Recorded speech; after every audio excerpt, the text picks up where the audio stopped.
Blakey had feared the tagged shape would be out of range, but 10 minutes after heading east on the interstate, there was a faint signal. It danced at the edges of the graphic map of the metro area. They chased the signal for 30 miles until the fuel tank was past the empty signal. Susan had been anxious the entire time, wanting Blakey to speed, but he refused. The last thing they needed was to be pulled over for speeding. There was no doubt roadblocks were waiting for Blakey, now that Lusk was dead, but they had to stop for gas to continue the search, and Susan's anxiety rose swiftly. She could not be torn away from the phone app, monitoring and calling out distances from the passenger seat. Blakey was about to fuel up with his credit card at the pump, but then had second thoughts. The FBI would be able to track the purchase.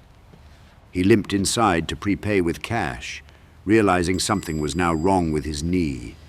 The attendant, a pimply and forever gawky teenager, was staring at a flat panel TV behind the counter and barely acknowledged Blakey when he came in. The attendant's name tag read Monkey Boy in permanent primitive scrawl, indicating the clear lack of management at this location. Blakey craned to see out the window and note their gas pump number and told the teen, 30 on 6. Blakey counted out smaller bills from his mighty money roll. The turnstile display of phone accessories and keychain flashlights caught Blakey's eye. He threw one of the flashlights on the counter. Then he saw another display of animal sculpted lighters. There was a lion, a rhino, a tiger, a shark, and a white rabbit. He picked out the rabbit and flicked it on. The rabbit's eyes lit up as a flame flickered out of its mouth. He had to have it. This too. The attendant finally broke his daze with the TV, and when he saw Blakey's disfigured face, he blurted out, "Lord, what happened to you?" Dried blood lingered around the 6-inch pucker of flesh on his near-translucent face. The epicenter of the wound was swollen and oozing dark pus. Blakey snarled at the moronic lack of discretion, setting off a wave of swooning pain in his head. "It's nothing. Little accident." The attendant's mouth hung open and his eyelids were lowered in the stupidest of expressions. Blakey chuckled. "I'm fine, really. How much do I owe you?" Monkey Boy punched numbers on the cash register with a single bony finger. Blakey then saw himself on the TV behind the counter. Superimposed next to the newscaster's head was Blakey's mugshot from when he was forcibly committed to the mental hospital. The headline above the scrolling world news and stock ticker read, "Arthur Blakey, Ashburn, VA, wanted for kidnapping." 3818. Monkey Boy gave the total and looked up at Blakey to see his frozen and tense face. Then he craned his neck to the TV and saw Blakey's mugshot. His slack expression didn't change in the slightest, but he waited for the news blurb to finish, turned back to Blakey and coolly eyed the money roll. To make things worse, a highway police cruiser pulled into the gas station and parked. During the brief moment of silence, without a single word exchanged, Blakey set the roll of bills down on the counter and left with the flashlight and lighter. Monkey Boy flipped open the roll and professionally counted the money as Blakey returned to fill up Golding's car, keeping his face turned away from the police cruiser. As he pumped the gas, he kept an eagle eye on Monkey Boy, making sure their unspoken deal stuck. The teenager pocketed the money, changed channels and resumed his bored posture leaning on the counter, noticeably happier to be paid to watch animated superheroes instead of the news. Susan paced the road, monitored the phone, and anxiously hollered the readings to Blakey.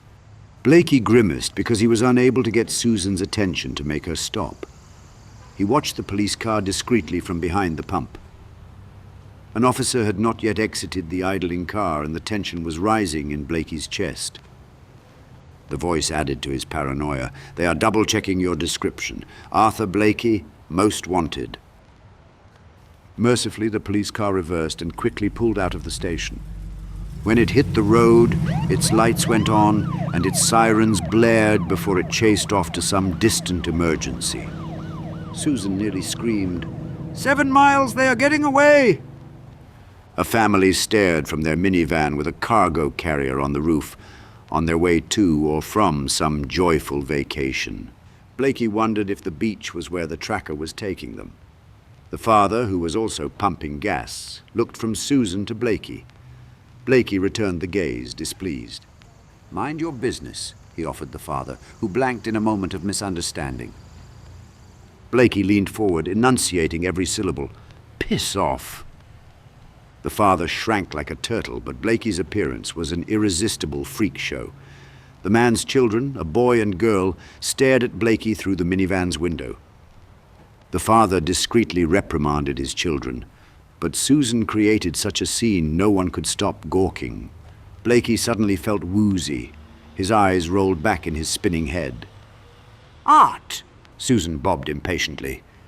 Blakey's vision swam. He felt something warm on his hand and looked down at the gasoline nozzle. A fresh trickle of blood snaked out of his sleeve onto the nozzle. Blakey then crumpled against the car, bonked his head on the trunk and tasted pain before a rush to black. Blakey awakened briefly to see the flickering, unpleasant fluorescent lights of the gas station port and moaned something unintelligible to Susan. She leaned into his limited and fuzzy field of view. "Arthur, open your eyes! Can you open your eyes for me?" The father that he told to piss off popped into view as well. The voice hawked, "Everyone gather round the freak show. Watch the crazy man run out of gas." Susan wanted to help. "What should I do, Arthur? Do you want me to take you to the hospital?" He managed a no. It was obvious he was in worsening shape. Then what? What should I do? She was torn. If she took Blakey to the emergency room, there would be no hope of finding Jonah. Both of them would be in jail, suspected of Lusk's murder. Blakey tried to fight the darkness, but his hearing bloomed to white noise just as Alice appeared in his field of vision. Blakey managed 2 words, "Keep going," before unconsciousness swooped in, whiting out everything. He could only think that this was his death. The voice assured and threatened, "You are not finished."